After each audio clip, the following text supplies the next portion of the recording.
नमस्कार विद्यार्थी मित्रांनो, अभ्यास मित्र परिवारामध्ये तुम्हा सर्वांचं स्वागत आहे। मित्रांनो, आजच्या लेक्चरमध्ये आपण महर्षी विठ्ठल रामजी शिंदे यांच्याविषयी जी काही संपूर्ण माहिती आहे ती आपण अभ्यासणार आहोत। आपली ही सिरीज जी आहे ती अत्यंत महत्त्वाची असणार आहे। तुम्हाला परीक्षेमध्ये कसाही प्रश्न येऊ तो या सिरीजच्या माध्यमातून सोडवण्यास तुम्हाला नक्कीच त्याचा फायदा होणार आहे किंवा परीक्षेमध्ये जे काही तुमचे गुण आहेत ते नक्कीच त्या ठिकाणी वाढणार आहेत, कारण की बरीचशी जी काही नवीन माहिती आहे ती तुम्हाला या सिरीजद्वारे मिळत आहे आणि तुमचे तसे कमेंट सुद्धा येत आहेत। त्यामुळे आपण या ठिकाणी अजून चांगल्या पद्धतीने हे लेक्चर जे आहे ते बनवत आहोत। ठीक आहे, महर्षी विठ्ठल रामजी शिंदे यांच्याविषयी आपण व्यवस्थितरित्या जो काही पूर्ण भाग आहे तो कव्हर करणार आहोत। आता विठ्ठल रामजी शिंदे यांच्यावर जर आपण बघितलं तर जन्म यांचा 23 एप्रिलचा आहे। कधी 23 एप्रिल 1873 रोजी त्यांचा जन्म जमखिंडी या ठिकाणी झालेला आहे। जमखिंडी जर आपण बघितलं तर कुठे आहे? कर्नाटक मध्ये आहे। कोण्या ठिकाणी आहे? कर्नाटक राज्यामध्ये जमखिंडी या ठिकाणी त्यांचा जन्म 1873 साली त्या ठिकाणी झालेला आहे। मात्र त्यांचं मूळ गाव आहे का? तर मूळ गाव नाही। मग मूळ कोणते कुठले होते ते? तर ते मूळ होते एक पारसे नावाचं गाव आहे। पारसे नावाचं गाव कुठं आहे? गोव्यामध्ये आहे। ठीक आहे, बघा पारसे तालुका पेडणे या ठिकाणी जर आपण बघितलं तर त्यांचा काय झाला होता, हे त्यांचं काय होतं? मूळ गाव होतं। कोणाचं? वीरा शिंदे यांचं मूळ गाव कोणतं असा परीक्षेमध्ये प्रश्न विचारला जाऊ शकतो। त्यासाठी लक्षात ठेवा पोरसे गोवा हे काय होतं? त्यांचं मूळ गाव होतं। जन्म कुठं झाला? मग जमखिंडी या ठिकाणी त्यांचा जन्म झालेला होता। मृत्यू झालेला आहे 2 जानेवारी 1944 साली पुण्यामध्ये। ठीक आहे, मग आता विठ्ठल रामजी शिंदे यांच्यावर कोणत्या व्यक्तींचा प्रभाव होता यावर सुद्धा आपल्याला परीक्षेमध्ये प्रश्न विचारला जाऊ शकतो। प्रभाव बघा कोणाचा होता? रानडे आहेत, आगरकर आहेत, Bhandarkar, Macaulay, mill, Spencer, max Müller हे जे काही विचारवंत होते यांच्या विचारांचा प्रभाव कोणावर झालेला होता? विठ्ठल रामजी शिंदे यांच्यावर झालेला होता। लक्षात घ्यायचे महत्त्वाचं आहे। 23 एप्रिल 1873 ला त्यांचा जन्म जमखिंडी या ठिकाणी झाला होता कर्नाटकमध्ये। मात्र मूळ गाव काय? गोव्यामधलं पोरसे हे त्यांचं मूळ गाव होतं। तर प्रभाव आहे रानडे, आगरकर आणि भांडारकर यांचा। पुढे जाऊयात, त्यांचं जे काही शिक्षण आहे त्या शिक्षणविषयक थोडक्यामध्ये आपण माहिती घेऊयात। आता लक्षात घ्यायचं आहे त्यांनी जर आपण बघितलं प्रार्थना समाजामध्ये सुद्धा प्रवेश घेतलेला होता। हा पॉइंट आपण नंतर हे करूयात। मात्र 1901 मध्ये भांडारकराच्या शिफारशीवरून त्यांना अमेरिकन युनिटेरियन असोसिएशनची धर्माच्या तौलात्मक अभ्यासाची काय मिळाली होती? शिष्यवृत्ती मिळाली होती। मग ही शिष्यवृत्ती घेऊन ते कुठे गेलेले होते? तर त्या ठिकाणी लंडनला गेले आणि त्या ठिकाणी जाऊन त्यांनी काय केलं होतं? धर्माचा अभ्यास केला आहे। म्हणजे प्रत्येक जे काही धर्म आहेत त्या धर्मातलं जे काही साहित्य आहे किंवा जी काही भाषा आहे त्या भाषेचा अभ्यास करण्यासाठी ते कुठे गेले होते? लंडनला गेलेले होते। मग या काळात असते ते पाली भाषा, बौद्ध धर्म साहित्य, इतर धर्माचा सुद्धा त्यांनी काय केला होता? अभ्यास जो आहे तो त्या ठिकाणी राहून त्यांनी केलेला आपल्याला सांगता येतो। त्यानंतर बघा अजून एक महत्त्वाची गोष्ट आहे, ते त्यांचं शिक्षण झाल्यानंतर त्यांनी काय केलं होतं? तर जमखिंड हे जे काही संस्थान आहे त्या संस्थानामध्ये त्यांनी शिक्षकाची नोकरी करायला सुरुवात केली होती। मात्र तिथं शिक्षकाची नोकरी करत असताना जमखिंडीचे जे काही राजे होते त्यांना एक त्यांची इच्छा होती, म्हणजे ते जे काही राजे होते जमखिंडीचे त्यांची इच्छा होती की वीरा शिंदे हे गुरांचे डॉक्टर व्हावेत। मग असं त्यांनी तगादाच त्यांच्या मागे लावला होता, तुम्हाला त्यासाठी मी शिष्यवृत्ती सुद्धा मिळवून देईल, तुम्ही काय व्हा? गुरांचे डॉक्टर व्हा। त्यामुळे ते त्यांना काही अशी इच्छा नव्हती की काही डॉक्टर वगैरे किंवा गुरांचे डॉक्टर बनण्याची। त्यामुळे त्यांनी काय केलं होतं? जमखिंडी इथली असलेली शिक्षकाची नोकरी त्यांनी सोडून दिलेली होती। मग शिक्षकाची नोकरी सोडून दिल्यानंतर ते कुठे आले होते? पुण्यामध्ये आलेले होते। पुण्यामध्ये येऊन सुद्धा त्यांनी काय केलं होतं? त्यांचं कार्य जे आहे ते करायला सुरुवात केलेली होती। त्याचबरोबर लंडनवरून परतताना आम्स्टरडॅम या ठिकाणी जर आपण बघितलं तर जे काही धर्म परिषदेचं आयोजन या ठिकाणी करण्यात आलं होतं, तर त्या धर्म परिषदेमध्ये हिंदुस्थानचा उदार धर्म हा प्रबंध जर आपण बघितला कोणी वाचलेला आहे? वीरा शिंदे यांनी वाचलेला आहे। ठीक आहे, वीरा शिंदे यांनी काय केलेला आहे? हिंदुस्थानचा उदार धर्म हा प्रबंध त्यांनी या धर्म परिषदेमध्ये त्या ठिकाणी वाचलेला आहे। इथं परीक्षेमध्ये आपल्याला प्रश्न विचारला जाऊ शकतो आणि इकडे कन्फ्यूज सुद्धा होऊ शकतं। ठीक आहे, कोण आहेत? वीरा शिंदे आहेत। ठीक आहे, या धर्म परिषदेमध्ये त्यांनी काय केलं होतं? हिंदुस्थानचा उदार धर्म हा प्रबंध वाचला होता। हे लिहून ठेवा, महत्वाचं आहे, परीक्षेमध्ये विचारलं जाईल। पुढे फर्ग्युसन कॉलेज पुणे येथे अस्पृश्य आणि ब्राह्मण यांच्या सहभोजनाचं आयोजन सुद्धा कोणी केलं होतं? वीरा शिंदे यांनी केलं होतं। आता लक्षात ठेवायचं आहे एक गंगाराम म्हणून त्या ठिकाणी तिथले एक महत्त्वाचे व्यक्ती सांगता येतात। डेक्कन एज्युकेशन सोसायटी मधले ते एक महत्त्वाचे व्यक्ती होते गंगाराम म्हस्के म्हणून। त्यांनी काय केलं होतं? तर फर्ग्युसन महाविद्यालयामध्ये प्रवेश मिळवून देण्यासाठी त्यांना 10 रुपये जी आहे ती मदत त्या ठिकाणी केलेली होती, किंवा 10 रुपये मदत जी आहे ती त्यांच्या शिक्षणासाठी करण्याचं त्यांनी ठरवलेलं होतं. आत्ताचे 10 रुपये नाही, त्या काळातले 10 रुपये म्हणजे खूप मोठी रक्कम जी आहे ती आपल्याला सांगता येते.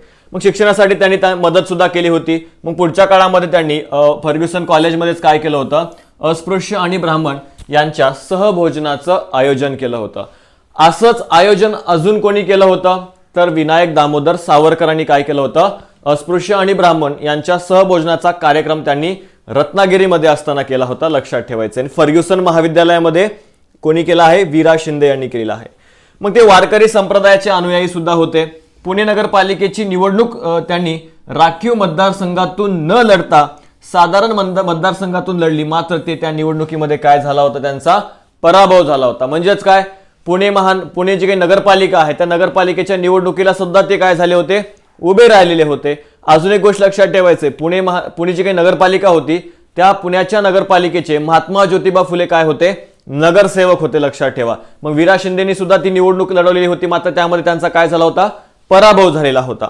त्यानंतर 1905 मध्ये त्यांनी काय केलेली आहे, एक शपथ घेतलेली आहे. बघा, नगरमध्ये एक गाव आहे, त्या गावाचं नाव आहे भिंगार नावाचं गाव आहे. मग या ठिकाणी त्यांनी अस्पृश्य उद्धाराची शपथ घेतलेली होती. ठीक आहे, काय शपथ घेतलेली आहे, की इथून पुढचं जे काही माझं जीवन आहे ते अस्पृश्यांचा उद्धार करण्यासाठी असेल, अशी जी काही शपथ आहे ती त्यांनी कोण्या ठिकाणी घेतली होती, भिंगारमध्ये. नगरमध्ये भिंगार नावाचं गाव आहे, त्या ठिकाणी त्यांनी काय केली होती, ही शपथ घेतली होती. परीक्षेमध्ये तुम्हाला इथं प्रश्न विचारला जाईल की वीरा शिंदे यांनी खालीलपैकी कोणत्या ठिकाणी अस्पृश्य उद्धाराची शपथ घेतली होती, ते गावाचं नाव लिहून घ्यायचंय तुम्हाला, भिंगार नावाचं गाव आहे. त्यानंतर बघा 1932-33 मध्ये बडोदा संस्थानाचा दलित मित्र हा पुरस्कार सुद्धा मिळवणारे कोण होते, वीरा शिंदे होते. आणि इथंच आयोगाने काय केलं होतं, आपल्याला मागे परीक्षेमध्ये प्रश्न विचारला होता की कोणत्या संस्थानाकडून त्यांना दलित मित्र हा पुरस्कार त्या ठिकाणी प्राप्त झाला होता, तर लक्षात ठेवायचं आहे बडोदा संस्थानाच्या वतीने त्यांना दलित मित्र हा पुरस्कार जो आहे तो देऊन त्यांचा सन्मान करण्यात आलेला होता. पुढे जाऊयात. बघा, पुढे संस्थात्मक त्यांचे काही आपल्याला कार्य सांगता येतात. मग त्यांनी मुंबईमध्ये जर आपण बघितलं तरुण आस्तिक संघाची स्थापना केली होती. कशाची स्थापना, तरुण आस्तिक संघाची स्थापना कोण्या ठिकाणी, मुंबईमध्ये केली होती. मग तरुणांना एकत्रित करून त्या ठिकाणी समाजकार्य करण्याच्या हेतूने त्यांनी काय केलं होतं, तर याची स्थापना केली होती.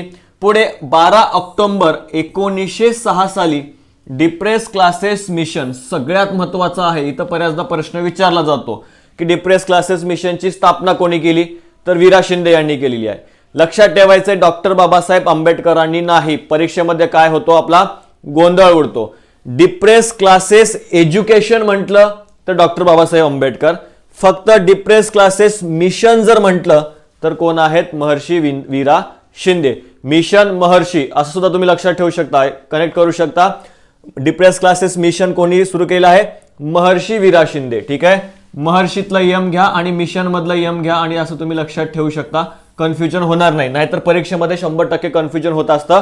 डॉक्टर बाबासाहेब आंबेडकर यांनी स्थापन केलं असं वाटतं आणि आपण त्या ठिकाणी त्याला राईट करून येतो. मात्र लक्षात ठेवा, डिप्रेस क्लासेस मिशनची स्थापना महर्षी वीरा शिंदे यांनी केली आहे, ज्याचे पहिले अध्यक्ष होते न्यायमूर्ती चंदावरकर, हे याचे काय होते, पहिले अध्यक्ष होते. याच्याबाबत डिटेल आपण पुढे त्या ठिकाणी अभ्यासणारच आहोत. 1910 मध्ये मुरळी प्रतिबंधक चळवळ जी आहे ती जेजुरी या ठिकाणी सुरू केलेली होती. तसेच अस्पृश्यता निवारण परिषदेचं त्यांनी काय केलं होतं, आयोजन सुद्धा केलं होतं. आता प्रश्न अजून कुठं विचारला जाईल, तुम्हाला इथं विचारला जाईल प्रश्न, इथं येईल काय, बघा, मुरळी प्रतिबंधक चळवळ कोणत्या ठिकाणी सुरू करण्यात आलेली होती. ठीक आहे, लक्षात ठेवायचं आहे, जेजुरीला सुरू करण्यात आली होती. कोणी सुरू केली होती, वीरा शिंदे यांनी. महत्वाचं आहे, नोट करून ठेवा मित्रांनो, की मुरळी प्रतिबंधक चळवळ कोणी त्या ठिकाणी सुरू केली होती, वीरा शिंदेनी सुरू केली होती. कोण्या ठिकाणी, तर जेजुरी या ठिकाणी. आणि अस्पृश्यता निवारण परिषदेचं आयोजन सुद्धा त्यांनी केलेलं होतं. आता त्यांचा संबंध जो आहे तो आपल्याला काय सांगता येतो, प्रार्थना समाजाशी सुद्धा सांगता येतो.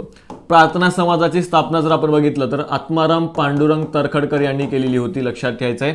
मग प्रार्थना समाजाचे ते काय होते, तर त्यांच्याकडे एक महत्वाचं पद जे आहे ते त्यांच्याकडे होतं आणि त्यानुसार ते प्रार्थना समाजाचे सक्रिय कार्यकर्ते म्हणून काय करू लागले होते, कार्य करू लागलेले होते. मात्र एक लक्षात ठेवायचं आहे, काय झालं होतं 1908 साली, कधी 1908 साली लोकमान्य टिळकांवर राजद्रोहाचा काय करण्यात आला होता, राजद्रोहाचा आरोप ठेवून त्यांना काय करण्यात आलं होतं, जवळपास 6 वर्षाची शिक्षा झालेली होती. किती वर्षाची? 6 वर्षाची शिक्षा झालेली होती. मग लोकमान्य टिळकांना ही शिक्षा झाल्यानंतर त्यांना दीर्घ आयुष्य लाभावं, म्हणजे ही शिक्षा झाली आणि त्यांना अटक करण्यात आली होती आणि तुरुंगात पाठवण्यात आलेलं होतं. मग ज्या वेळेस त्यांना तुरुंगात पाठवण्यात आलं होतं त्यावेळेस यांनी काय केलं होतं, लोकमान्य टिळकांना दीर्घ आयुष्य लाभावं यासाठी या प्रार्थना समाजामध्ये एक प्रार्थना त्या ठिकाणी सादर केली होती. ठीक आहे, प्रार्थना समाजाच्या सभेमध्ये एक प्रार्थना त्यांनी सादर केली होती लोकमान्य टिळकांसाठी. म्हणून त्या ठिकाणी तिथं वाद झाले आणि पुढच्या काळामध्ये यांना काय करण्यात आलं होतं, प्रार्थना सभेतून काढून टाकण्यात आलं होतं. ठीक आहे, लक्षात ठेवायचंय, प्रार्थना सभेचे ते सदस्य होते किंवा कार्यकर्ते म्हणून त्या ठिकाणी प्रार्थना समाजाचा प्रचार आणि प्रसाराचं काम करायचे. मात्र 1908 मध्ये लोकमान्य टिळकांना राजद्रोहाच्या आरोपाखाली अटक झाली आणि त्यांना त्या ठिकाणी तुरुंगात पाठवलं आणि त्यांना दीर्घ आयुष्य लाभावं यासाठी त्यांनी एक प्रार्थना सादर केली होती. म्हणून त्या ठिकाणी त्यांना प्रार्थना समाजामधून बाहेर करण्यात आलेलं होतं. ठीक आहे, हे गोष्ट लक्षात ठेवायचे. पुढे दयाराम गिडमुल यांच्या मदतीनं त्यांनी काय केलं होतं, सेवा सदनची स्थापना केली होती. लक्षात ठेवायचंय, सेवा सदनची स्थापना कोणाच्या मदतीनं केली असा प्रश्न परीक्षेमध्ये येऊ शकतो, त्यासाठी लक्षात ठेवायचं आहे दयाराम गिडमुल यांच्या मदतीनं सेवा सदनची स्थापना त्यांनी त्या ठिकाणी केलेली आहे. तसेच देवदासी असेल आणि व्यसनमुक्ती संदर्भात कार्य करण्यासाठी रावजी भोसले यांच्या मदतीनं पंढरपूर या ठिकाणी त्यांनी काय केलं होतं, अनाथ आश्रमाची स्थापना केलेली होती. ठीक आहे, लक्षात घ्यायचं आहे, देवदासी व्यसनमुक्ती संदर्भात सुद्धा त्यांनी कार्य केलेलं आहे. त्याचबरोबर पंढरपूर या ठिकाणी अनाथ आश्रमाची स्थापना केली आहे. कोणाच्या मदतीनं? रावजी भोसले यांच्या मदतीनं. ठीक आहे, रावजी भोसले यांच्या मदतीनं पंढरपूर या ठिकाणी अनाथ आश्रमाची स्थापना कोणी केली? वीरा शिंदे यांनी केलेली आहे.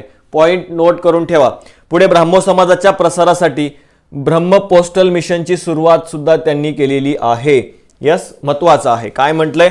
ब्राह्मो समाजाच्या प्रसारासाठी ब्रह्म पोस्टल मिशनची काय केली होती? सुरुवात केली होती. आता ब्राह्मो समाजाचे सुद्धा ते काय होते? सक्रिय त्या ठिकाणी कार्यकर्ते आपल्याला सांगता येतात. त्यांनी काय केलं होतं? ब्राह्मो समाजाच्या प्रचार आणि प्रसाराचं सुद्धा काम केलेलं होतं. आता प्रार्थना समाज असेल किंवा ब्राह्मो समाज असेल, यांची तत्व जर आपण बघितली तर एकच तत्व आपल्याला त्या ठिकाणी सांगता येतात. जातीभेद नष्ट त्या ठिकाणी करणं असेल किंवा मूर्तीपूजेला विरोध असेल, त्याचबरोबर आपण बघितलं एकेश्वरवाद असेल. हे जे काही महत्वाचे तत्व होती त्याच तत्वावर आधारित त्या ठिकाणी या प्रार्थना समाजाची स्थापना झाली होती आणि या दोन्हीचं काम कोण करत होतं? तर वीरा शिंदे करत होते. मग ज्या वेळेस आपण बघितलं तर ब्राह्मो समाजाच्या वतीनं ते कार्य करत असताना दक्षिण भारतामध्ये एक वायकोम सत्याग्रह जो आहे तो त्या ठिकाणी सुरू झालेला होता. मग त्या सत्याग्रहाला यांनी काय केलं होतं? पाठिंबा दिला होता आणि त्या ठिकाणी त्यांना मदत करण्यासाठी सुद्धा वीरा शिंदे जर आपण बघितले तर वायकोम सत्याग्रहाला ते उपस्थित राहिलेले होते. त्यामुळं या ठिकाणी त्यांना ब्राह्मो समाजातून काढून टाकण्यात आलं होतं. त्यांच्याकडे असलेले जे काही आचार्य पद आहे ते सुद्धा काढून घेण्यात आलेलं होतं, कारण की त्यांनी त्या वायकोम सत्याग्रहामध्ये सहभाग घेतला होता. म्हणून त्यांचं आचार्य पद काय करण्यात आलं होतं? काढून घेण्यात आलं होतं. पुढे 1917च्या त्यांच्याच पुढाकाराने म्हणजे वीरा शिंदे यांच्या पुढाकाराने 1917 मध्ये काँग्रेस अधिवेशनामध्ये अस्पृश्यता निवारणाचा ठराव जो आहे तो त्यांनी पारित करून घेतला होता. कधीचं अधिवेशन आहे? 1917चं अधिवेशन आहे. 1917च्या अधिवेशनाचे अध्यक्ष कोण होते? तर लक्षात ठेवायचं आहे, ॲनी बेझंट ह्या काय होत्या? 1917च्या अध्यक्ष होत्या अधिवेशनाच्या. अधिवेशन जर आपण बघितलं तर ह्या पहिल्या महिला आहेत. ठीक आहे, पहिल्या महिला आहेत ज्यांनी काय केलं होतं तर काँग्रेसच्या अधिवेशनाचं अध्यक्षपद त्या ठिकाणी भूषवलेलं होतं. त्याचबरोबर अजून एक महत्त्वाची गोष्ट ठेवायची आहे, पहिल्या भारतीय महिला कोण होत्या काँग्रेसच्या अधिवेशनाचे अध्यक्षपद भूषवणाऱ्या? तर सरोजिनी नायडू होत्या. मग तुम्हाला काय करायचं आहे तर 1917 साली हे काँग्रेसचं अधिवेशन कोणत्या ठिकाणी पार पडलं होतं? ज्या ठिकाणी ॲनी बेझंट यांनी काय केलं होतं तर याचं अध्यक्षस्थान जे आहे ते भूषवलेलं होतं. पुढे अस्पृश्यता निवारक संघाची सुद्धा स्थापना केली. त्यानंतर बघा, मराठा समाजात जागृती निर्माण करण्यासाठी मराठा राष्ट्रीय संघाची स्थापना करणारे सुद्धा कोण आहेत? वीरा शिंदे आहेत. परीक्षेमध्ये विचारलं जाईल तुम्हाला की मराठा राष्ट्रीय संघाची स्थापना कोणी केली जाईल. इथं तुम्हाला इम्पॉर्टंट वाटत नसेल, मात्र ज्या वेळेस परीक्षेमध्ये प्रश्न येतो त्यावेळेस तुम्ही काय करता? हा पॉइंट हायलाइट करायला सुरुवात करता. त्यासाठी आत्ताच लक्षात घ्यायचं आहे की बघा, मराठा समाजामध्ये जागृती निर्माण करण्यासाठी त्यांनी काय केलं होतं? मराठा राष्ट्रीय संघाची स्थापना केली होती. पुढे जाऊयात आपण. सयाजीराव गायकवाड यांच्या अध्यक्षतेखाली अस्पृश्यता निवारण परिषदेचं सुद्धा आयोजन करण्यात आलं होतं. मग आता ही जी काही अस्पृश्यता निवारणाची परिषद या ठिकाणी सयाजीराव महाराज यांच्या अध्यक्षतेखाली त्या ठिकाणी आयोजित करण्यात आली होती। मग या सभेला कोण उपस्थित होतं तर लोकमान्य टिळक उपस्थित होते। मग लोकमान्य टिळक जर आपण बघितलं तर या ठिकाणी उपस्थित होते। बॅरिस्टर जयकर यांनी अस्पृश्य निवारणाचा ठराव या ठिकाणी मांडला होता। पुढे 1920 मध्ये पुण्यातील दुष्काळ पीडितांसाठी आपत्ती निवारक संस्था सुद्धा काय करण्यात आली होती, स्थापन करण्यात आली होती। अस्पृश्यता निवारण परिषदेमध्ये अस्पृश्य निवारणाचा ठराव कोणी मांडला तर बॅरिस्टर जयकर यांनी मांडला। इथं प्रश्न विचारला जाऊ शकतो, ठीक आहे, अत्यंत महत्त्वाचा आहे। पुढे जाऊयात। हरिभाऊ फाटक व बाबूकाका कानिटकर यांच्या शिफारशीवरून पुणे येथे असहकार चळवळीचं नेतृत्व स्वीकारलेलं होतं आणि यावरून त्यांना जवळपास 6 महिन्याची काय झाली होती, शिक्षा झाली होती। आता पुण्यामध्ये ज्यावेळेस असहकार चळवळीला सुरुवात झाली होती मग तिथलं त्यांनी नेतृत्व केलं होतं कोणी, वीरा शिंदे यांनी। मग त्याला कोणी त्या ठिकाणी नेतृत्व करा असं सांगितलं होतं किंवा कोणाच्या शिफारशीवरून त्यांनी ते नेतृत्व केलेलं होतं, इथं परीक्षेमध्ये आजकाल प्रश्न विचारले जातात। हरिभाऊ फाटक आहेत, बाबूकाका कानिटकर आहेत, यांनी शिफारस केली होती म्हणून पुणे या ठिकाणच्या असहकार चळवळीचं नेतृत्व कोणी स्वीकारलं होतं, वीरा शिंदे यांनी स्वीकारलं होतं आणि त्यामुळे त्यांना 6 महिन्याची शिक्षा झाली। क्लिअर आहे। पुढे बघा, 25 डिसेंबर 1920 रोजी नागपूर येथे अखिल भारतीय अस्पृश्यता निवारण परिषदेचं आयोजन करण्यात आलं होतं, ज्याचे अध्यक्ष कोण होते, महात्मा गांधी हे त्याचे अध्यक्ष होते। आणि याच परिषदेला महत्त्वाचे व्यक्ती म्हणजे मोतीलाल नेहरू असतील, सरदार पटेल असतील, सरोजिनी नायडू असतील इत्यादी जे काही महत्त्वाचे नेते आहेत ते काय होते तर या अखिल भारतीय अस्पृश्यता निवारण परिषदेला उपस्थित होते। कोण्या ठिकाणी, नागपूरमध्ये। बघा कधी, 1920 मध्ये, अध्यक्ष महात्मा गांधी। मग आता या परिषदेमध्ये नेमके ठराव काय मांडण्यात आलेले होते तर अस्पृश्यांना नागरिकत्वाचा अधिकार द्यावा, अस्पृश्यांना स्वतंत्रपणे आपला व्यवसाय निवडता यावा, याचे अधिकार जे आहेत ते त्या ठिकाणी देण्यात यावेत असे ठराव या परिषदेमध्ये मांडण्यात आलेले होते। पुढे 1923 मध्ये स्त्रियांसाठी अहिलाश्रम जे आहे ते पुण्यामध्ये त्यांनी स्थापन केलं होतं। इकडे परीक्षेमध्ये आयोगाने आपल्याला प्रश्न विचारला होता की अहिल्याश्रमाची स्थापना कोण्या ठिकाणी झालेली होती तर ती पुण्यामध्ये झालेली होती। कधी, 1923 साली। मग इतर सामाजिक काम त्यांचं किंवा कार्य काय होतं तर तरुण ब्राह्मो संघाची स्थापना केली होती, समता सैनिक दलाची स्थापना त्यांनी केली होती। दोन्ही अत्यंत महत्त्वाचे आहेत। बघा परीक्षेमध्ये विचारलं जाऊ शकतं की तरुण ब्राह्मो संघाचे संस्थापक कोण आहेत किंवा समता सैनिक दलाचे संस्थापक कोण आहेत तर लक्षात ठेवा कोण आहेत, वीरा शिंदे आहेत। यस, कोण,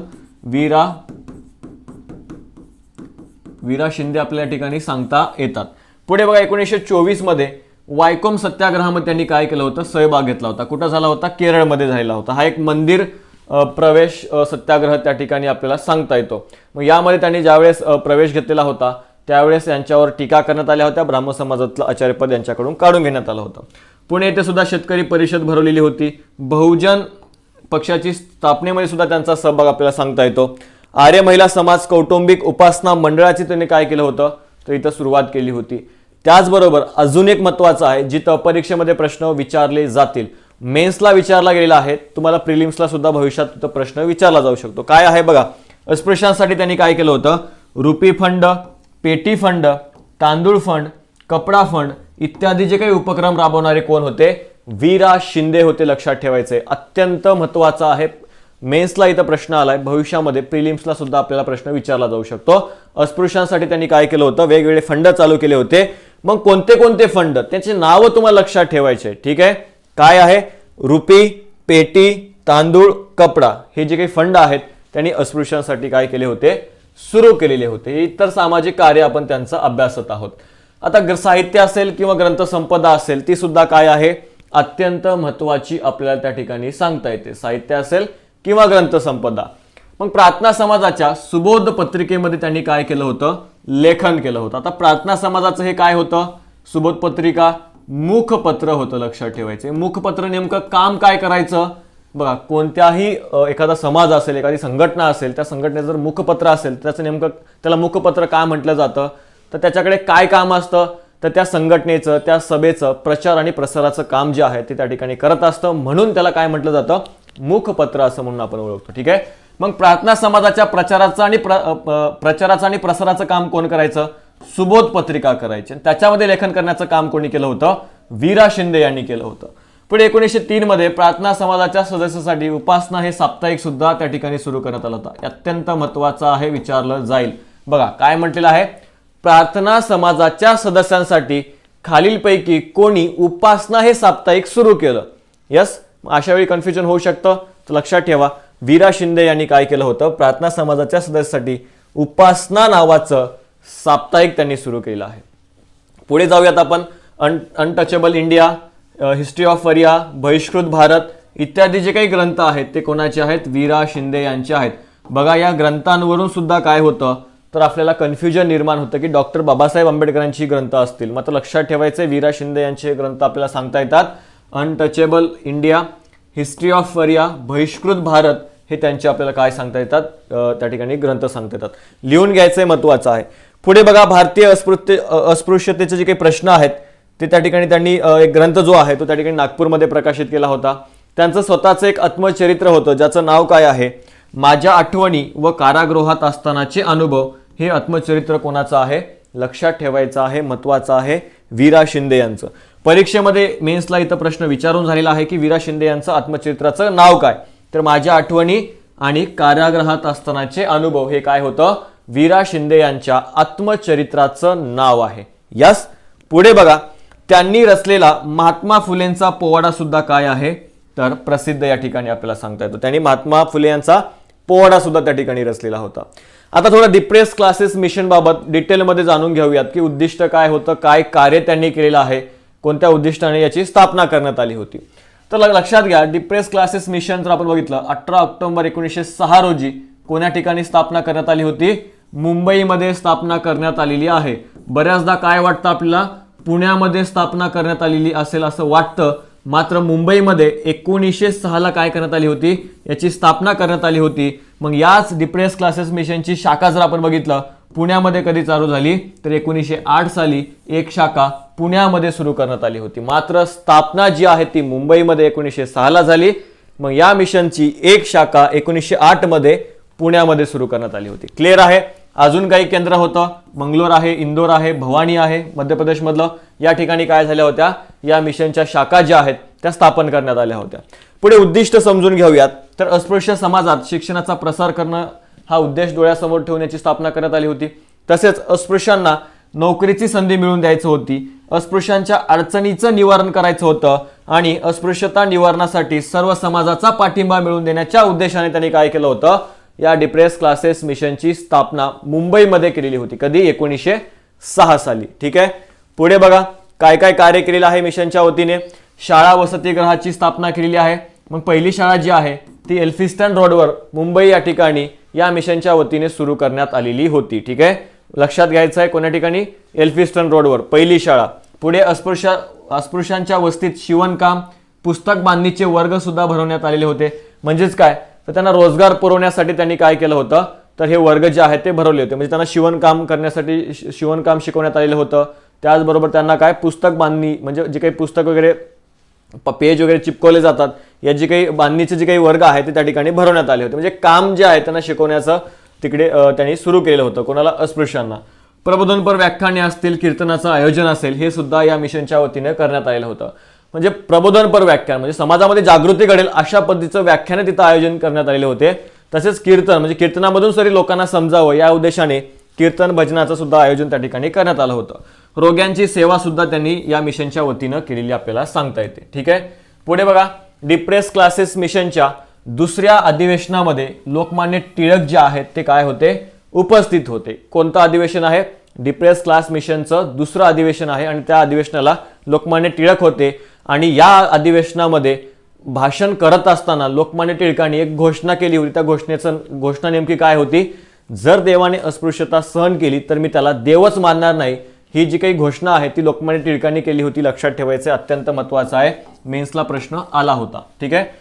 डिप्रेस क्लासेस मिशनच्या दुसऱ्या अधिवेशनामध्ये आता परीक्षेमध्ये काय विचारलं जाऊ शकतं तुम्हाला की लोकमान्य टिळकांनी ही घोषणा कोठे दिली किंवा कोणत्या अधिवेशनामध्ये दिली? तर लक्षात घ्यायचं आहे डिप्रेस क्लासेस मिशनचं दुसरं अधिवेशन भरलं होतं, त्याला टिळक सुद्धा उपस्थित होते आणि त्या ठिकाणी त्यांनी ही महत्त्वपूर्ण घोषणा केली होती की जर देवाने अस्पृश्यता सहन केली तर मी त्याला देवच मानणार नाही. ठीक आहे, नोट डाऊन करून ठेवा. मग याच अधिवेशनाला गोखले सुद्धा उपस्थित होते आणि न्यायमूर्ती चंदावरकर सुद्धा काय होते तर या डिप्रेस क्लासेस मिशनच्या अधिवेशनाला उपस्थित आपल्याला सांगता येतं.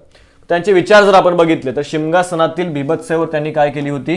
टीका केली होती. आता शिमग्याचा जो काही सण असतो त्या सणामध्ये काय केले जातात तर शिव्या वगैरे त्या ठिकाणी दिले जातात. सर्रास त्या ठिकाणी गावामध्ये वगैरे आपण जर बघितलं बऱ्याच भागामध्ये या प्रथा अजूनही पाळल्या जातात. म्हणजे कोणाच्याही नावाचा उद्धार जो आहे तो त्या ठिकाणी केला जातो त्या दिवशी.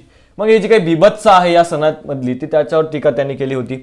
मग याच सणावर आगरकरांनी सुद्धा काय केली होती, टीका केली होती. लक्षात ठेवायचे, आगरकरांनी सुद्धा शिमग्याच्या सणावर टीका केली होती आणि वीरा शिंदे यांनी सुद्धा या शिमग्याच्या सणावर टीका केलेली होती. म्हणजे त्यामध्ये जो काही बिभत्स आहे त्यावर त्यांनी टीका केली होती. स्त्रियांचा संपूर्ण उद्धारासाठी महिला विद्यापीठाची संकल्पना सुद्धा त्यांनी मांडलेली होती. तसेच शाहू महाराजांनी शात्रजगद्गुरुपदी एका मराठा व्यक्तीची निवड केल्यानं त्यांच्यावर सुद्धा त्यांनी काय केली होती, टीका केलेली होती. कोणी, वीरा शिंदे यांनी. बघा इथं प्रश्न तुम्हाला विचारला जाऊ शकतो की शाहू महाराजांनी शात्रजगद्गुरुपदी एका मराठा व्यक्तीची निवड केल्यानंतर त्यांच्यावर खालीलपैकी कोणी टीका केली, तर टीका करणारे कोण आहेत, वीरा शिंदे आहेत.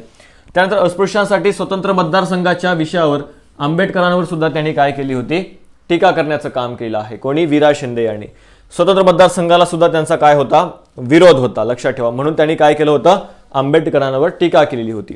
पुढे 1913 साली बघा जर आपण बघितलं मांग जातीवर होणारे अत्याचार थांबावे व त्यांचा विकास व्हावा यासाठी मांग वसाहत ही संकल्पना त्यांनी मांडलेली होती. त्यानुसार सातारा जिल्ह्यामध्ये पहिली ही वसाहत स्थापन करण्याचा प्रयत्न त्यांनी केला होता. मात्र ब्रिटिशांच्या उदासीनतेमुळे तो त्यांचा प्रयत्न जो आहे तो यशस्वी होऊ शकला नाही. त्यांना काय करायचं होतं, मांग वसाहती ज्या आहेत त्या ठिकाणी स्थापन करायच्या होत्या. कशासाठी, तर या जातीवर होणारे अत्याचार असतील किंवा अन्याय असतील किंवा त्यांचा विकास व्हावा म्हणून त्यांना काय करायचं होतं, तर या वसाहती ज्या आहेत त्या स्थापन करायच्या होत्या. तर अशा पद्धतीनं जे काही महत्त्वाचे पॉईंट होते वीरा शिंदे यांच्याबाबत मी तुमच्यासमोर त्या ठिकाणी सांगितलेले आहेत. परीक्षेमध्ये जर तुम्हाला प्रश्न आले तर या लेक्चरचा तुम्हाला नक्कीच त्या ठिकाणी फायदा होणार आहे.